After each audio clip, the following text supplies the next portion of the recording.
dito po pala yung ating stainless beam, buhay pa. Ayan, akala ko tuluyan na po silang namamatay o nawawala o lumilipat po ng ibang lugar. Ayan, at dati ho kasi ito po yung ating stainless beam, doon po kasi ito naninirahan, doon po malapit po sa ating talisay, yung punong kahoy ng talisay sa gitna po ng ating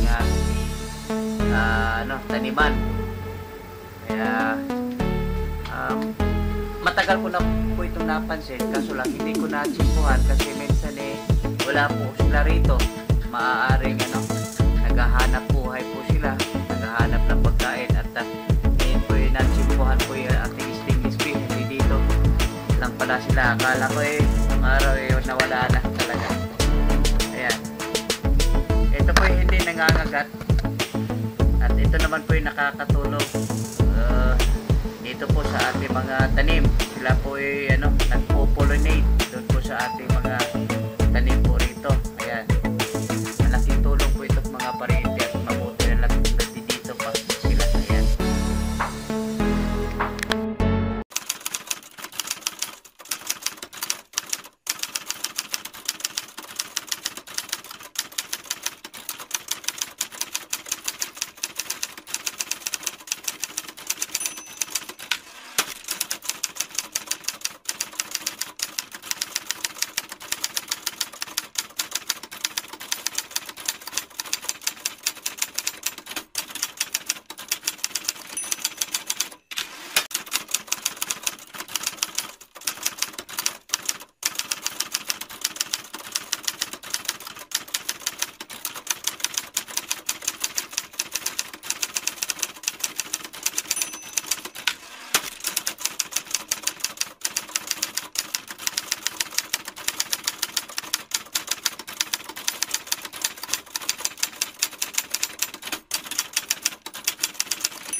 Ayan mga pariente, isang malamig na umaga.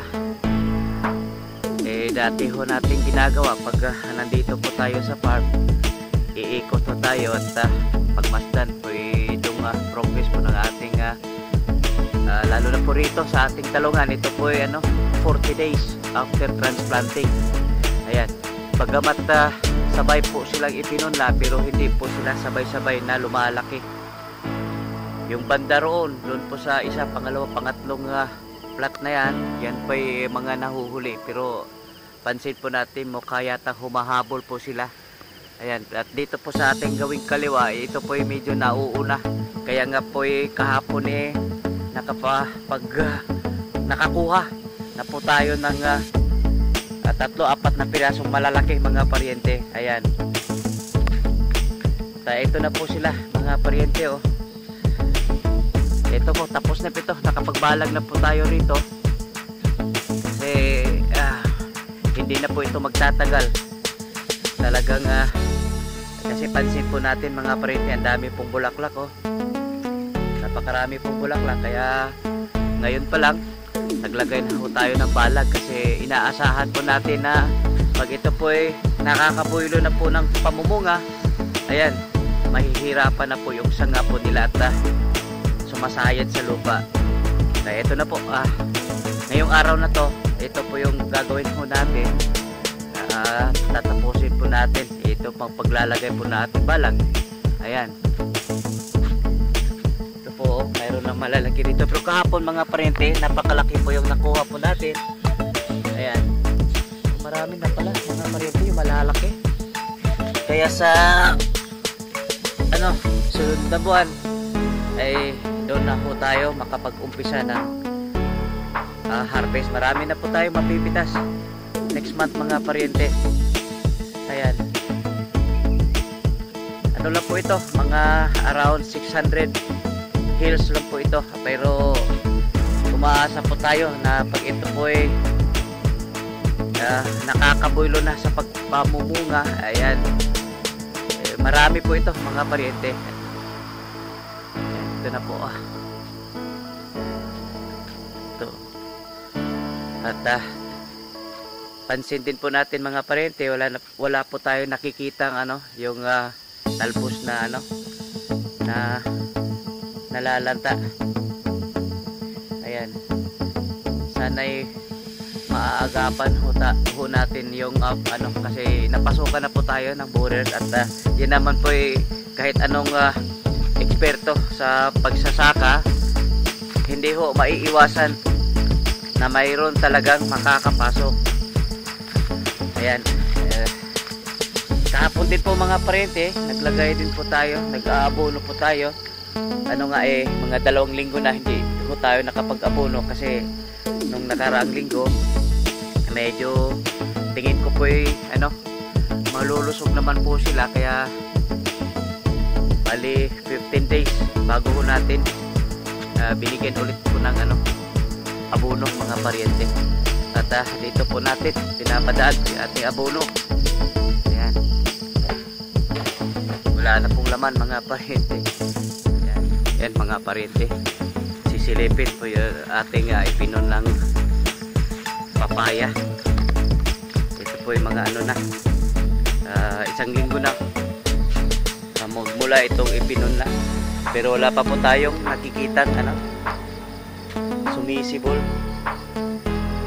Ang sabi ano, 7 to 15 days pura ito bago siya ano, sisibol. Ayan, bali ano po ito mga paryente, 300 mahigit na buto. Ayan, at ito naman po yung ating ano, ito po yung mga passion fruit mga paryente. Ayan, nakahanda na po yung ating passion fruit. At hindi na tayo nag-ano pa, nagpapatuyo po ng buto ng passion fruit at itinanim.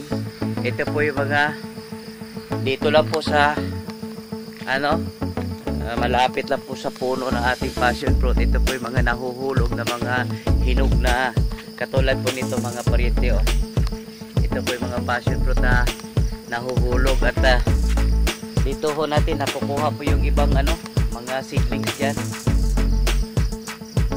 Kaya pinapaano ko na, kasi natatandaan ko nung araw nung dinala po ito ni ano, galing po ito ni ano, yung dating consultant po natin doon sa may bandang Sudlon. Yan po ating seedlings po nito. At ito po yung mga ilang taon na, mayroon na po ito mga 3 taon na. Ito po ating passion fruit at ganito po kahitik, mamumunga po ito passion fruit mga paryente. At imagine po natin pag ito ay ano, yung nakapagtanim na po tayo doon sa malapit sa ating guardhouse.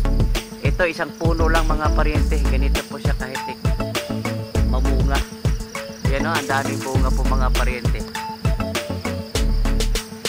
Yan, dito lang po yung seedlings po natin, dito po lang po natin na kinukuha yung naglalaglagan katulad po nito.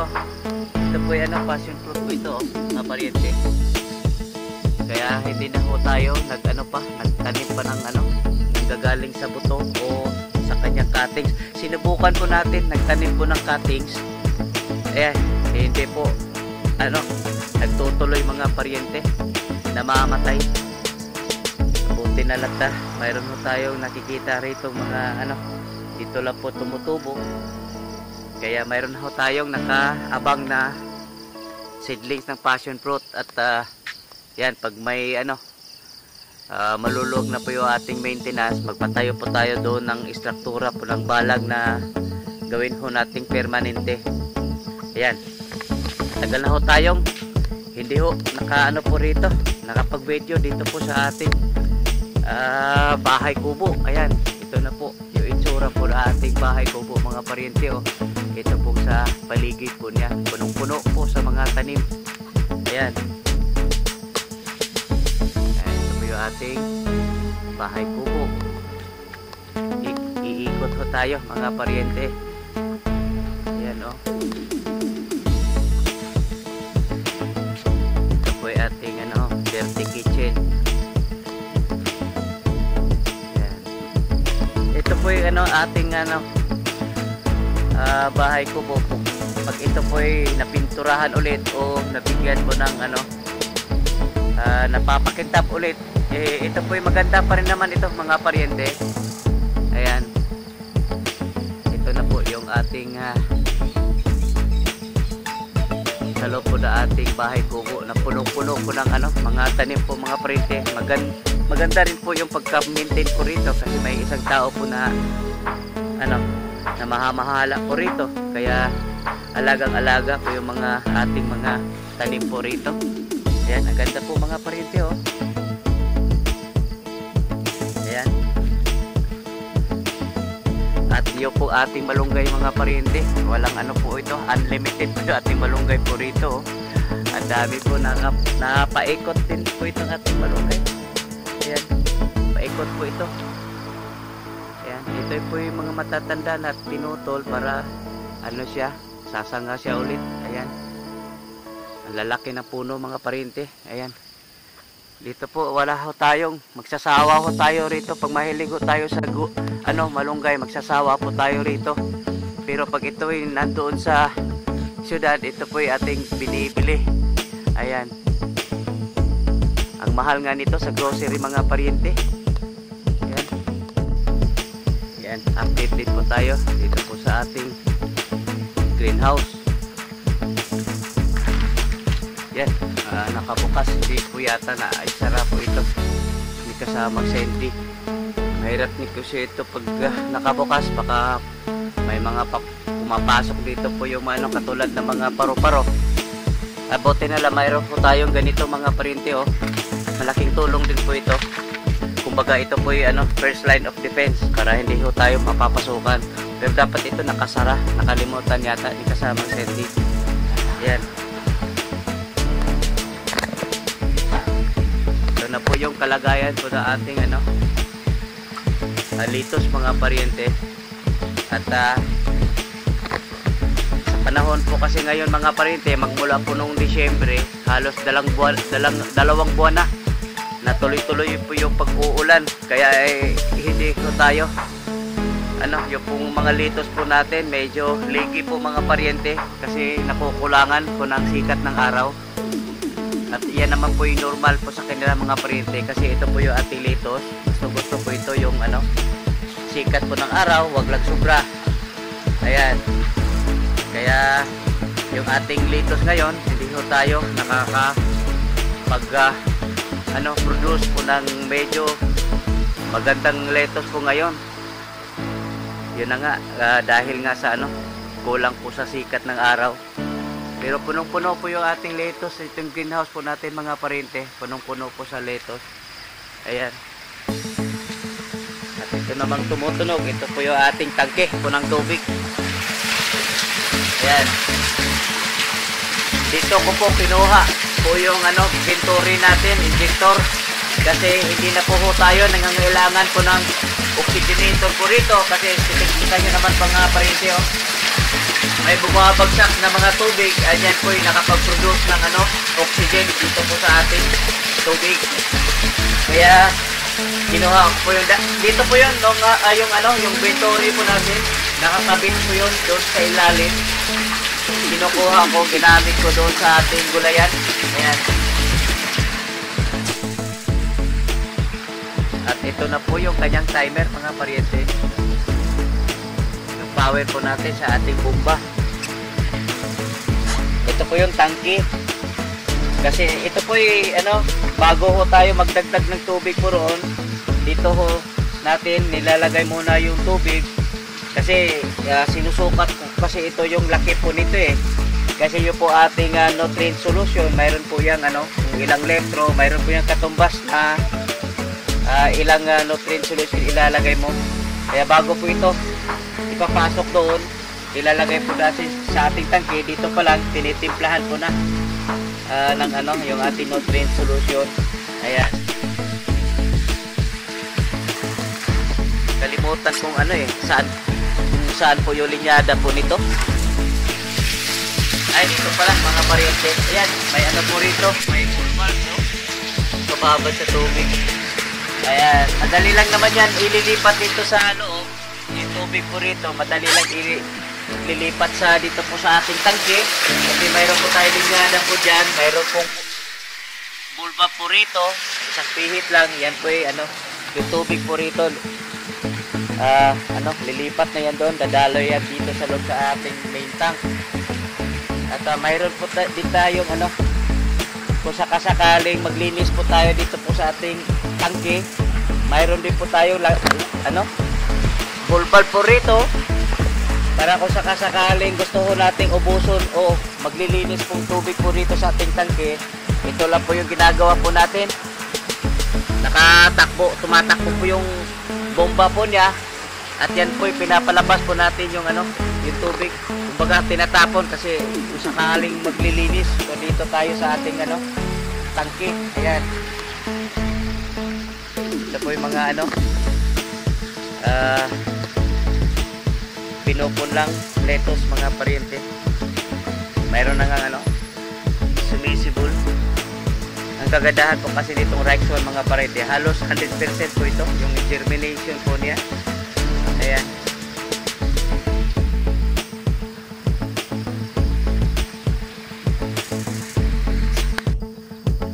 Yan mga parente, binalikan po natin po ito ating area, isang area po ng ating sagingan mga parente, kung saan napansin po natin ito po mga parente ang aga pong natutuyo yung mga dahon niya. Hindi na po ito normal mga pariente, kaya agaran po nating ni-research kung anong klaseng sakit po ito. Ibang iba po siya mga pariente dito po sa gawing kanan po natin. Yan, hindi ho katulad po nito sa ating kaliwa na talagang agang-aga natutuyo po yung dahon nila. At yun na nga, ni-research ko ito kaagad at ito, malamang ito yung sintomas po nito ay sintomas po ng isang tawag po nila ay Fusarium wilt o Panama disease. Ayan, ang ikinabahala ko nito mga pariente kasi itong sakit nito ay walang lunas at saka nakakahawa. Ayan, ito yung medyo nakakatakot. Kaya tingin ko ay papayuhan po natin yung ating taga pangasiwa po rito na yung pong ginagamit niya pamputol o pang harvest hindi na po gagamitin dito po sa ibang puno ng saging, kasi yun na nga nakakahawa po itong klaseng sakit kasi hindi na po ito normal mga pariente. Kaya dalawang lang po ito, yung sigatuka o kaya yung Panama disease o Fusarium wilt. Pero yung pong simptomas po ng sigatuka mga pariente para mag-umpisa po yun sa pantal-pantal. Ayan, mayroon din naman siyang mga sintomas na pero sa nakikita ko mas malapit po siya sa Fusarium wilt. At yung Fusarium wilt na yan mga pariente ay soil borne. Kumbaga nanggagaling po rito sa lupa. Kaya kung tama po siguro yung sinasabi niya yung kapitbahay po natin dito na nung araw nagtatanim po siya rito. Dito raw banda medyo hindi raw maganda yung mga tanim po niya dito. Kaya malamang na ito po isang Fusarium wilt na soil borne disease at saka wala pong gamot. At saka yung nakakatakot ay ito pong Fusarium wilt ay nakakahawa. Ayan. Kaya ito po tingin ko po sintensyahan po natin itong area na ito. Yung plano ko sa halip na yung pong ating papaya, doon po natin yung isang batch ng papaya na kasalukuyan ngayon nga nakapunla pa doon sa ating nursery. Doon sana natin itatanim yan doon sa malapit sa ating range area po na ating mga manok.